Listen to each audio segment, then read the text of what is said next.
Y estamos aquí en nuestro primer bloque de entrevistas con un invitado especial. Él es el doctor Daniel Escobedo. Él es médico gastroenterólogo y endoscopista que pertenece al grupo de Digestic. Gracias por acompañarnos, doctor. No, gracias a ustedes. Y pues nos va a hablar sobre este tema y entrando de lleno, doctor, platícanos un poquito sobre qué es el cáncer de páncreas, por qué es su frecuencia y cómo se puede diagnosticar.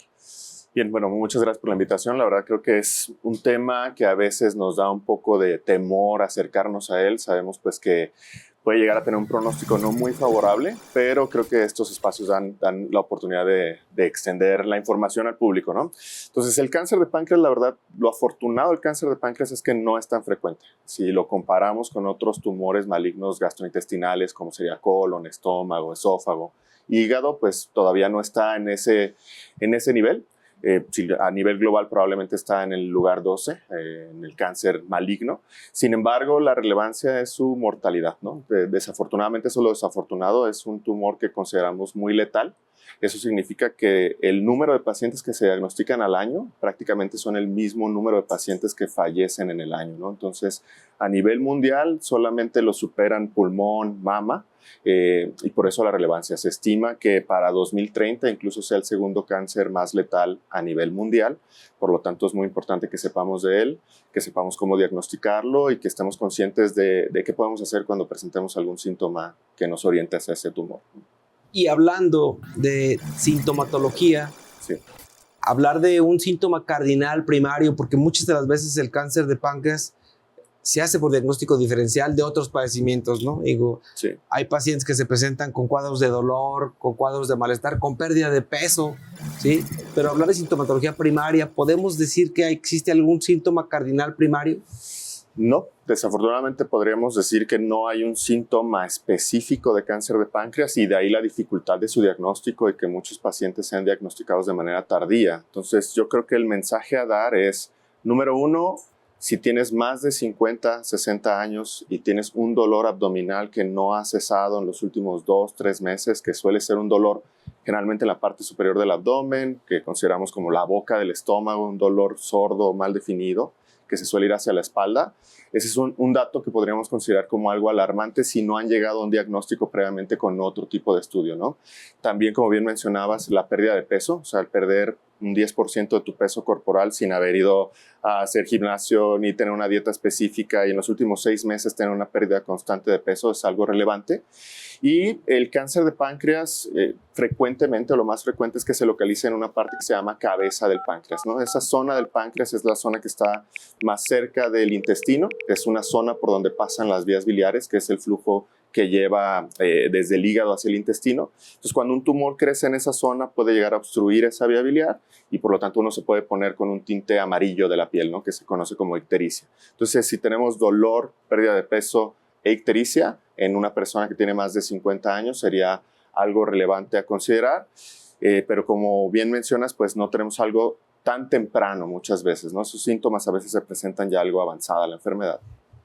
¿Y cuáles serían los factores de riesgo a considerar como focos de alerta en casita para un cáncer de páncreas? Bien, pues número uno, algo que sí quisiera decirles es tener familiares con cáncer de páncreas, es decir, si ya tenemos más de un familiar, a veces con uno no es suficiente, pero si ya tenemos un par de familiares, mamá, hermano, todo, sobre todo por la misma rama, eso ya sería algo relevante para considerar y estar pendientes de si tenemos que hacernos algún estudio. Sin embargo, a otros factores de riesgo, yo creo que el más importante es fumar. O sea, 1/3 de los pacientes que tienen cáncer de páncreas tienen el antecedente de tabaquismo. Entonces, eso es algo que podríamos llegar a modificar, dar el mensaje de disminuir el uso crónico de tabaco. Y otros factores como en el resto de los tumores malignos, ¿no? La obesidad, diabetes, alcoholismo, sedentarismo, falta de actividad física, la dieta, esos tienen un impacto. Sin embargo, no hay como el tabaco y la edad, que generalmente son los factores más importantes. ¿La relación hombre-mujer tiene algo de relevancia? Bueno, aquí tendríamos que entrar en un poco más específico. Por ejemplo, podríamos decir que hay 2 tipos de tumores en el páncreas, que son los sólidos, los más comunes, y hay unos tumores que se llaman quísticos. Esto ya es entrar más a detalle. Sin embargo, dentro de los tumores sólidos no hay una diferencia significativa entre las mujeres y los hombres. La verdad es que es equiparable el riesgo en ese punto. ¿Y por qué este tipo de cáncer se suele diagnosticar en etapas tan avanzadas? Bien, pues como mencionamos, por dos factores principales. Uno, debido a que no es tan frecuente, no existe como un programa de tamizaje o de escrutinio, como podríamos decir que una mamografía para el cáncer de mama, una colonoscopia para el cáncer de pulmón, el antígeno prostático para el de próstata, pues el hecho que no tengamos tanta frecuencia impide que haya un programa de tamizaje que sea costo efectivo, es decir, que valga la pena el costo del procedimiento contra la probabilidad de encontrar el tumor. Ese sería el primer factor. Y el otro, como lo hemos venido mencionando, el hecho de no tener una sintomatología bien establecida, pues realmente impide también que tengamos un algoritmo de diagnóstico para pacientes tempranos. No pasa lo mismo en pacientes que tienen un antecedente familiar o alguna mutación genética. En ellos sí existe una recomendación franca. Para decirlo a grandes rasgos, si tenemos más de 40 años o más, en esos pacientes habría que hacer uno de los dos siguientes, una resonancia magnética o un ultrasonido endoscópico, que también hablaremos de eso un poquito más adelante. Digo, hay estudios más cardinales para esto. La tomografía es un diagnóstico. La tomografía, sin lugar a dudas, es un buen estudio de imagen para llegar a diagnosticar cáncer de páncreas a nivel general, ¿no? Estamos hablando de que para la población que presenta síntomas como los que mencionamos previamente, pérdida de peso significativa, dolor abdominal no explicado, tener más de 50 años, la verdad la tomografía con contraste intravenoso, requiere que sea con contraste intravenoso, es el estudio inicial para abordar este tipo de problemas. ¿Qué problema tiene la tomografía o qué limitante? Que no puede ver tumores o no suele ver tumores menores a 2 centímetros, que es justo en el momento en el que queremos diagnosticarlos para poder tener un tratamiento más efectivo. Pero sin lugar a dudas es el mejor estudio inicial en la población general. La biopsia en todos los casos es indicado para poder confirmar su... Bien, la biopsia, y aquí hago un acotamiento importante, es decir, las biopsias son necesarias, las biopsias no hay que tenerles miedo, hay que estar bien informados de las biopsias no van a hacer que un tumor se esparza al resto del cuerpo, eso es algo relevante a mencionar. Y sí, actualmente la biopsia es algo fundamental, por dos razones.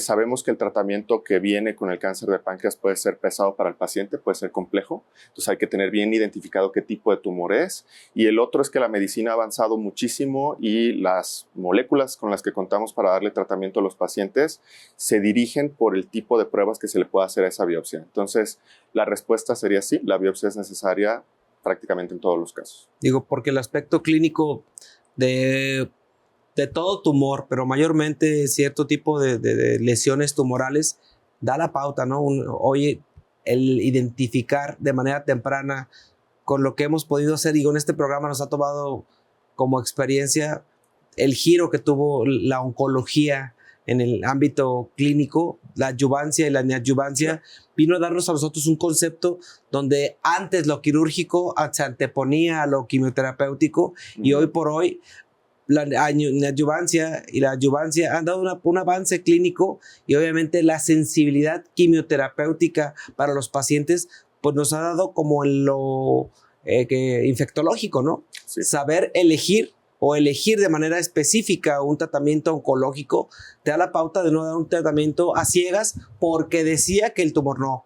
Aquí hay un avance, el hacer una inmunoespecificidad para un tratamiento oncológico, pues te da la pauta para que no hagas un tratamiento con disparos de salva a ver si respondió y a otra vez un abordaje imagenológico para ver si el tumor disminuyó. Entonces, este tipo de avances clínicos en lo oncológico, la verdad, para mi perspectiva clínica y hablando de pacientes con padecimientos en mi área, en la nefrología, pues obviamente el giro para hacer segmentaciones tumorales, ¿no? Y de reducciones tumorales, en donde el padecimiento puede ser abordado clínicamente de manera muy temprana con padecimientos que pueden ser abordados y curados en un momento dado en ciertos padecimientos. Creo que cambia mucho y en tumores tan pequeños como lo es el tumor de páncreas, pues yo creo que puede cambiar mucho el pronóstico para el paciente, ¿no? Definitivamente, o sea, sí, concuerdo completamente, ha cambiado muchísimo.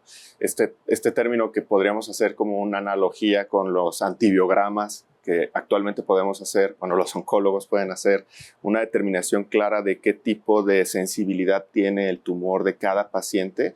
Entonces es fundamental que tengamos una muestra. Las muestras son de muy buena calidad actualmente y también son muy seguras. No es como en otras épocas probablemente que tenías que hacer una cirugía para tomar la muestra del páncreas, que recordando pues es un órgano que está en el abdomen pero en una parte muy posterior. Actualmente se pueden obtener muestras seguras, efectivas, con todas estas características por otros métodos como el ultrasonido endoscópico.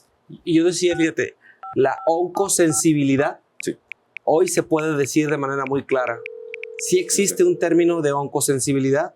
Cuando no se hablaba de esto hace 20 años, se ha venido hablando de esto hace 10 en otras partes del mundo, cuando hoy es obligado a hacer estudios de inmunoespecificidad que nos permiten darle al paciente un tratamiento mucho más dirigido. Sí. Vamos a ir a la sección de piensa saludable con Ruth y regresamos para seguir platicando, porque yo creo que el cáncer de páncreas tratado de manera clínica temprana, el pronóstico y la sobrevida para sus pacientes puede cambiar de manera muy significativa. Claro. ¿Te quedas?